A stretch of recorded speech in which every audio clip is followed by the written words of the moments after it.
সারাদিনে জেনে না জেনে তো আমরা অনেক গুনাহ করে ফেলি, অনেক পাপ করে ফেলি, ভুল করে ফেলি। এজন্য আপনি যখন অনেক ভুল করে ফেলবেন সারাদিনে, তখন আপনি ঘুমানোর পূর্বে বালিশে মাথাটা লাগাই দিয়ে আপনি সেই পাপগুলো সম্পর্কে একটু চিন্তা করবেন এবং রবের কাছে আপনি মাফ চাইবেন। সুনানে তিরমিজির মধ্যে একটা হাদিস পড়লাম।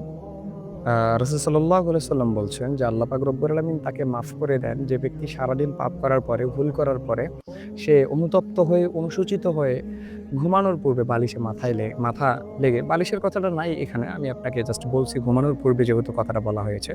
সো ঘুমানোর পূর্বে বালিশে মাথা দিয়ে যখন আপনি চিন্তা করবেন, তখন আল্লাহ পাক আপনাকে মাফ করবে। কার কথা? রাসূল সাল্লাল্লাহু আলাইহি ওয়াসাল্লামের কথা।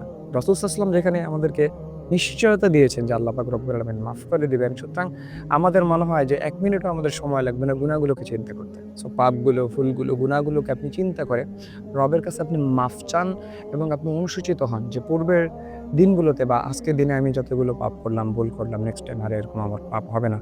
আপনি যখন ক্ষমা চাইবেন রবের কাছে যে, "আল্লাহ, সামনে এই ভুলগুলো যেন আমরা করতে না পারি বা এই পাপগুলো যেন আমি না করি। আপনি আমাকে তৌফিক দেন।" এভাবে যখন রবের কাছে আপনি কাকুতি মিনতি করে চাইবেন বা মাফ চাইবেন, তখন কিন্তু আল্লাহ পাক আপনাকে মাফ করবে। আপনি জানেন আল্লাহ পাক কতটা দয়ালু? আল্লাহ পাক অনেক দয়ালু ভাই, অনেক দয়ালু। আপনার কল্পনার বাইরে। আপনি জাস্ট একবার রবের সাথে কানেকশন তৈরি করে দেখেন যে আল্লাহ পাক কতটা দয়ালু। সো যাই হোক, ঘুমানোর পূর্বে অন্তত রব্বে কারিমের কাছে আপনি মাফ চান, তওবা করেন এবং পাপগুলোকে চিন্তা করে, পাপগুলোকে সামনে রেখে অনুশোচিত হন এবং আপনি আল্লাহ তাআলার কাছে বলেন যে নেক্সট টাইম থেকে পাপ করব না ইনশাআল্লাহ। আল্লাহ পাক আপনাকে মাফ করবেন ইনশাআল্লাহ।